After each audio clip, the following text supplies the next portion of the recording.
My Lead, Learn, Grow conversation cards help leaders and organizations inspire learning and growth in everyday conversations. There's three different types of cards in the deck: learning mindset cards, team culture cards, and action cards.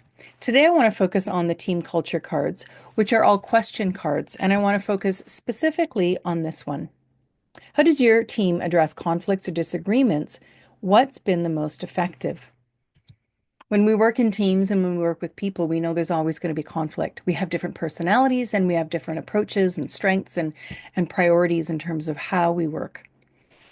Our ability to manage that conflict successfully and have that conflict be productive instead of destructive is an important part of being on a team, an important part of leading a team.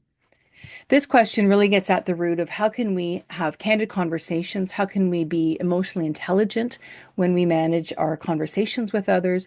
And how can we approach conflicts in a way where we're truly caring about the other person and not making it personal, but we're focusing on the ideas and the perspectives and the actions as opposed to the person's emotions, personality, and feelings?